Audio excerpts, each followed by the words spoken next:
Thanks for tuning in on today's episode of my e-bike series. Today I'm going to show you step-by-step instruction on how to replace the tire and inner tube on Jetson Bolt Pro folding electric bike from Costco. If this is the first time you're watching one of my videos, my name is Shiva Sapkota.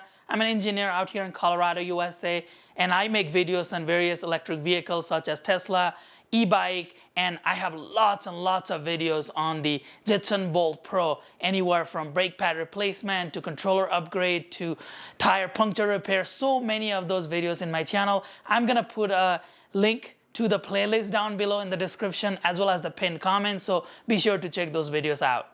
I purchased my tire and tube set from Amazon for $35.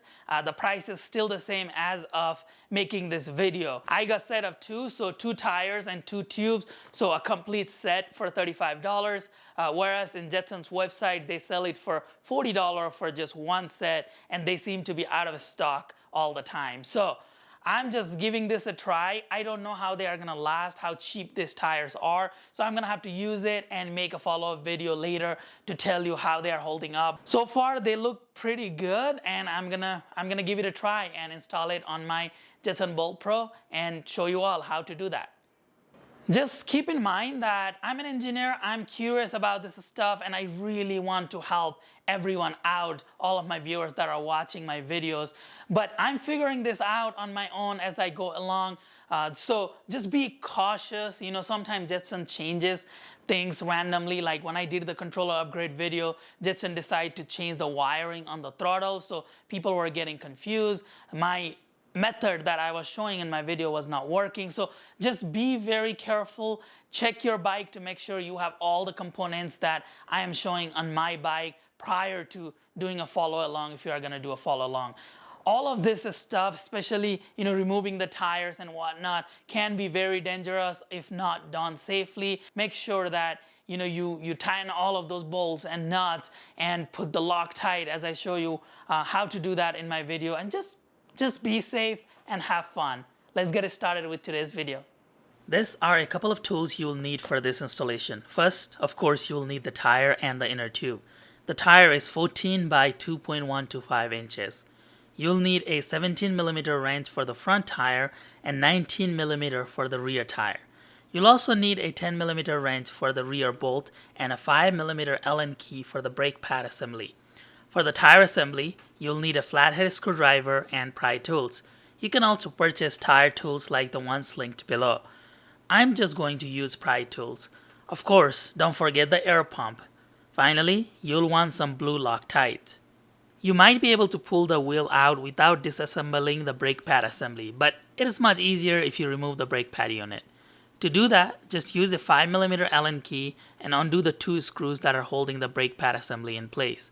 You might need an Allen key extension as these screws are pretty tight. Once that is loose, you can move to the next step. You probably want to place your bike upside down and have boxes to hold the bike in place. Grab a 19mm hex wrench and undo the outermost nut. Pay attention to all the hardware you are removing so you can put it back later. You will then need to remove the washer. As you can see, Jetson used blue Loctite here. You can now remove the bike stand. Now let's remove the nut and other fasteners on the other side of the wheel. Take the same 19mm wrench and undo the outermost nut, which has the washer underneath. Undo this hardwire using a 10mm wrench. Put the hardwire assembly back together so you don't accidentally misplace it. You can now push the wheel assembly a little inward and unhook the chain by removing it from the chain ring. I would recommend you disassemble the chain so it is loose and you can take it outside of the fork for easier tire installation. Before removing the wheel assembly from the bike fork, you'll want to pull the motor wires out to give you more slack. Now you can simply pull the wheel assembly out with the motor cable intact. Before disassembling the tire, make sure to remove your valve cap. Now take your pry tool or a screwdriver or a tire tool and prop open one side of the valve. Use another tool to prop the other side. Once you feel the tire coming out, you can then just run your tool around the tire to completely prop the tire out from the rim. Do this gently to not damage the tire or the inner tube. Now you can go ahead and remove the inner tube. It helps if the tube is completely deflated. Now you can go ahead and just remove the tire from the rim. This is a quick comparison of the new tire with the old one. The new one looks a little slimmer even though I purchased the same size. We'll see how it performs. To install the new tube and tire, first insert the rim inside the tire. You don't have to put the beads or tuck the tires in yet, just align them in place. Grab your new inner tube and put the valve stem through the hole. Make your way around the rim and fully insert the inner tube inside the rim. Now gently place the tire in its spot on the rim. Use your hand as much as you can, and towards the end you can use the tool to put it in place. Be extra careful to not accidentally puncture the tube. When you ensure the tire is securely installed in both sides, you're ready to inflate the tires. Check the PSI ratings on your new tires. Mine says inflate to 35 PSI. The tube and tire are now installed and we are ready to install the rest of the assembly. First, insert the wheel into the fork and pay attention to the side. You'll want to make sure the motor cable faces the same direction we took it out from. Another thing is the chain ring to guide you to the correct side. First, insert the chain through the axle and you can put it in the chain ring. Then go ahead and tighten the chain and prepare to put the washers and nuts. Now install the hardware that has a nut at the end and this washer that grabs into the bike fork. Now would be a good time to put some blue Loctite. You can then install the main washer and the outside nut.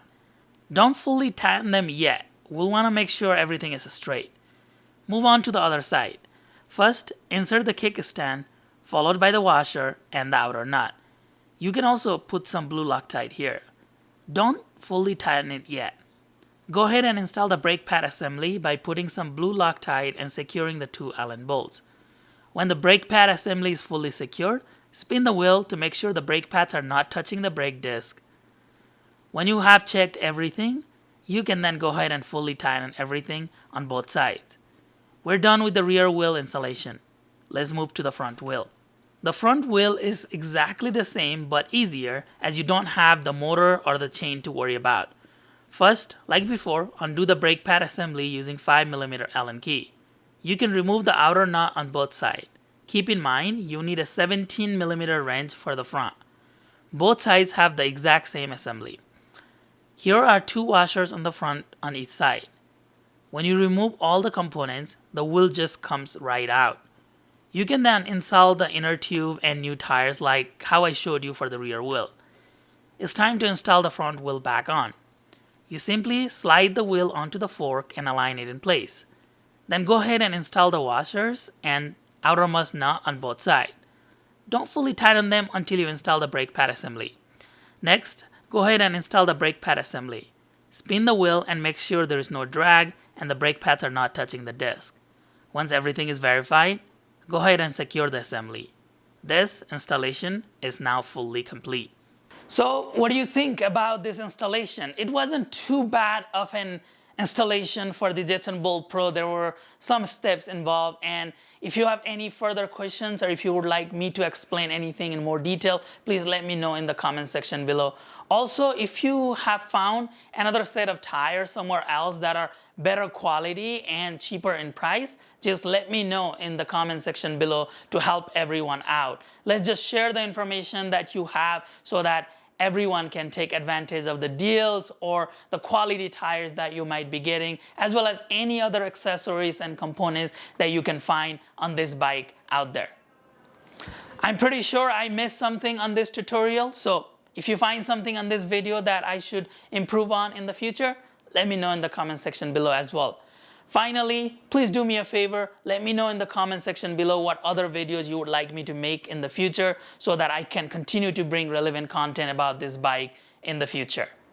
Thank you very much for your continued support to my channel. I will see you soon on my next Jetson Bolt Pro video. Namaste.